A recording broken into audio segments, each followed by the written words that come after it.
maintenant, on est dans une situation où c'est ce que vous dites qui renforce l'extrémisme. Quand vous dites que l'immigration pose un problème, il faut aussi parler des avantages de l'immigration. Parce que moi, quand je travaille en France, je paye mes impôts ici. Donc les étrangers qui sont là, il y a une partie qui peut travailler et envoyer au pays aider. La majorité paye ses impôts, s'installe dans vos pays, enrichit vos pays. Donc ce sont des citoyens productifs. Après, il faut voir, il y a une minorité qui vient, il y a des morts, certes. Mais je voulais souligner une chose. Le discours que vous avez, il est encore légitime tant que l'Afrique restera muette. Et moi, aujourd'hui, je voulais m'indigner pour le silence de l'Union africaine. Les gens là qui meurent sur les plages, et je mesure mes mots, si c'était des Blancs, la terre entière serait en train de trembler. Ce sont des Noirs et des Arabes. Alors eux, quand ils meurent, ça coûte moins cher.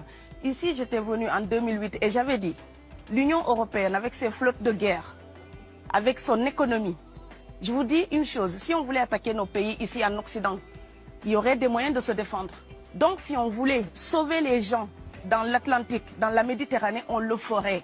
Parce que les moyens qu'on a mis pour Frontex, on aurait pu les utiliser pour sauver les gens. Mais on attend qu'ils meurent d'abord. C'est à croire que le laisser mourir est même un outil dissuasif. Et je vais vous dire une chose, ça ne dissuade personne.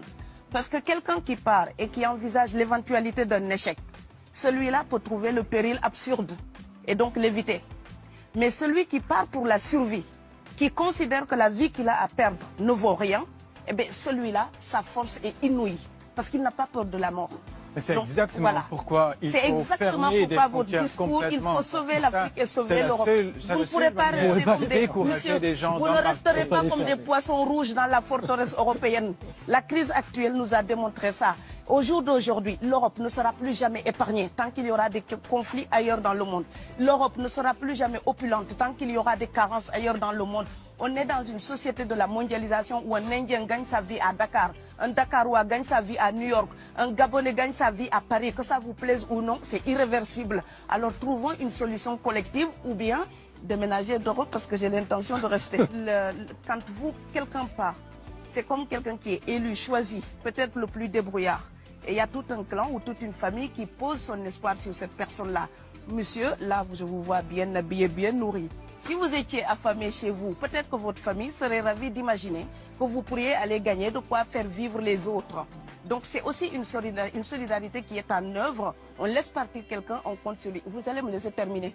Et Schengen, entre guillemets Schengen, ça me permet d'être invité aux Pays-Bas, monsieur, donner des conférences dans vos universités. Quand ils trouvent que mon cerveau est convenable, là, ils l'utilisent. Par contre, ils sont embêtés à l'idée d'avoir mon frère, qui n'est pas aussi diplômé que moi et qui pourrait avoir peut-être envie de travailler dans le bâtiment. Donc, vos pays deviennent schizophrènes. On ne peut pas trier les gens comme ça avec les étrangers utiles et les étrangers néfastes. Et la deuxième chose que je veux dire aussi, c'est que les Européens, là, on voit des Africains qui viennent, d'accord? Ce mouvement, ce déplacement de population, on le voit. Mais on ne voit pas le mouvement des Européens allant vers les autres pays. Alors celui-là, c'est le mouvement des puissants, ceux qui ont l'argent, ceux qui ont le bon passeport. Donc vous allez au Sénégal, vous allez au Mali, vous allez dans n'importe quel pays du monde, au Canada, aux États-Unis, partout où je vais, et je voyage tout le temps, je croise des Français, des Allemands, des Hollandais. Je les rencontre partout sur cette planète parce qu'ils ont le bon passeport. Donc, comme avec l'exotisme, l'Europe s'était arrogé le précepte unique, unilatéral, de l'exotisme. Les autres sont exotiques. Alors que pour quelqu'un de mon village, il n'y a rien de plus exotique que quelqu'un d'Amsterdam. Maintenant, pour l'étranger aussi, pour les voyages des temps modernes avec la mondialisation, quand les pauvres viennent vers vous, il y a des mouvements de foule qu'il faut bloquer. Mais quand vous, avec votre passeport et avec toutes les prétentions que cela donne, vous débarquez dans les pays du tiers-monde, là, vous êtes en terrain conquis. Donc, on voit les pauvres qui se déplacent, on ne voit pas les riches qui investissent dans nos pays. L'Afrique se développe en taux entre 5 et 10%. Ce n'est plus de la progression, c'est de la surchauffe. Sauf que quand des pays du tiers-monde se développent et qu'ils n'ont pas les moyens pour gérer tout ça, il faut une ingénierie, il faut une formation, il faut des populations pour installer une démocratie. Là, cette surchauffe-là, vous avez besoin qu'on reste dominé pour servir de débouché à l'industrie européenne. Alors il faut arrêter l'hypocrisie. On sera riches ensemble ou on va se noyer tous ensemble. Et je pense que l'Afrique et l'Europe, par exemple, sont là comme des enfants qui se regardent à travers un miroir déformant. il serait enfin temps qu'ils se respectent, enfin qu'elles se respectent suffisamment pour que l'Europe arrête de nous envoyer ses déchets industriels pour construire avec nous de véritables industries, pour que l'Europe participe à ce développement et que l'Afrique, 60 ans après les indépendances, arrête de dire c'est la faute des autres. Au bout d'un moment, indépendance, c'est responsabilité. Si nous sommes vraiment indépendants en Afrique, nous sommes aussi responsables de notre destin. Et ça ne se fera pas sans les Européens et l'Europe ne s'en sortira pas sans l'Afrique parce que sinon nous serons un boulet que vous traînerez. Donc ce monde-là est lié et je pense que l'entente, je rêve d'une entente, d'une fraternité. Oui, je sais, ça fait bisounours.